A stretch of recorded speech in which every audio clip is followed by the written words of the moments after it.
এবার আল্লাহ ডাক দিয়া বলেন, জিবরাইল রে, আমার বন্ধুর কান্না আমি আল্লাহ বরদাস্ত করতে পারি না, আমি সহ্য করতে পারি না।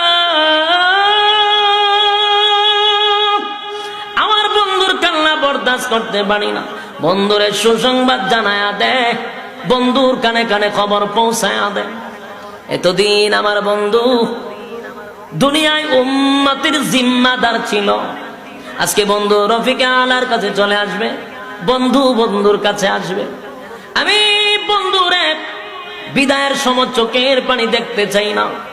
আমি আল্লাহ অর্ডার দিলাম, ঘোষণা দিয়া দিলাম, আমার বন্ধু বিদায় হওয়ার পরে কিয়ামত পর্যন্ত আমি আল্লাহ বন্ধুর উম্মতের জিম্মাদার হয়ে গেলাম।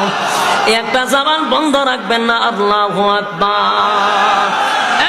আরো জোরে বলেন আল্লাহু আকবার, আরো জোরে বলেন আল্লাহু আকবার। আমার নবীর কত মায়া, এ চান্দিনাবাসী শুনে রাখেন, আমার নবীর সেই আবদারের কারণে আজকে জমিনের মধ্যে আল্লাহর বিরোধিতা করার পর টানা পড়ে না, গুনাহ করার পর আল্লাহ ধ্বংস করে না। নবীর মায়ার কারণে আমরা বেঁচে গেলাম।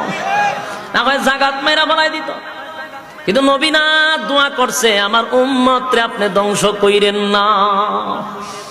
সেই কারণে আজকে আমরা গুনাহ করার পরও কিন্তু আমাদেরকে ধ্বংস করা হয় না। এটা একমাত্র নবীর অবদান। আল্লাহর পয়গম্বর আল্লাহর কাছে এটা ছায়া নিছে, আমার উম্মতরে আপনি একসাথে ধ্বংস কইরেন না।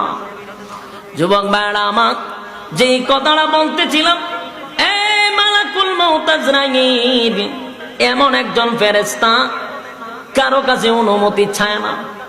এবার নবী মুস্কি হাসি দিয়া বললেন, জিবরাইল রে, আমার আর কোনো দুঃখ নাই, আমার কোনো দুঃখ নাই। আমার উম্মতের জিম্মাদার যেহেতু আমার আল্লাহ নিজেই হয়ে গেল, আমার আর কোনো কষ্ট নাই। এবার মালাকুল মউত আজরাইল আমার রূহ নিতে পারে। মালাকুল মউত আজরাইল আল্লাহর পয়গম্বরের বুক বরাবর সিনার উপরে যখন হাতটা রাখলো, আল্লাহর নবী বলেন, যেই মাত্র মালাকুল মউত আজরাইল নবীর সিনার উপরে হাতটা রাখলো, সিনা মোবারকের উপর, আল্লাহর নবী বলেন, আরে মালাকুল মউত আজরাইল কি রাখলে আমার বুকের উপরে? নবী গো, আমার হাতটা রাখছি। আল্লাহর নবী বলেন, না, আমি মনে করেছি উহুদ পাহাড় আমার বুকে রেখে দিয়েছিস। যুবক ভাই, বালিশের সঙ্গে একটু মাথা লাগাইয়া আপনি ঘুমানোর সময় চিন্তা করবেন, আল্লাহর পরে যার সম্মান, সমস্ত নবী কুলের সম্রাট, নবীদের নবী, রাসূলদের রাসূল, কিয়ামতের ময়দানে যিনি সুপারিশকারী হবেন, আমার নবীর আগে কোন নবী জান্নাতে প্রবেশ করতে পারবে না। আমার নবীর উম্মতের আগে কোন নবীর উম্মত জান্নাতে প্রবেশ করতে পারবে না। এত পাওয়ারফুল একজন নবী, দুনু জাহানের বাদশাহ জিনাকে বানায়া দিলেন। সেই নবী মালাকুল মউত আজরাইলকে বলেন, আমি বুঝতেছি উহুদ পাহাড়টা আমার সিনার মধ্যে রেখে দিলি। আম্মা জান আয়েশা বলেন, আমি একবার হাবিবে কিবরিয়ার দিকে তাকাইলাম, আমি তাকায়া দেখি নবীর প্রত্যেকটা পশম মুবারক থেকে গা মুবারক বাহির হয়ে গেছে। নবী পাগুলি একবার সোজা করেন, আর একবার নবী পাগুলি গুছাচ্ছিলেন। বোঝা যাচ্ছিল নবী যেন চারটা চারটি শুরু করছে, নবী যেন শ্বাস পালাইতে কষ্ট হয়, এত চাপ বুকের মধ্যে। জানে না বানাইলে আল্লাহ সুন্দর করতো না, পৃথিবীটা এত সুন্দর করে সাজাইতো না। বন্ধুর জন্য আল্লাহ দুরজাহানের বাদশা বানাইছে। সেই পয়গম্বরের বুকের উপরে মালাকুল মউত আজরাইলের হাত রাখার পরে নবী যদি বলে, উহুদ পাহাড়ের মতো এত কষ্ট আমার কেন লাগতেছে?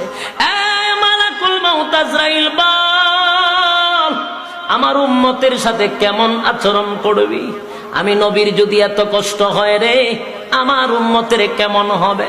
মালাকুল মউত আজরাইল বলে, নবী গো,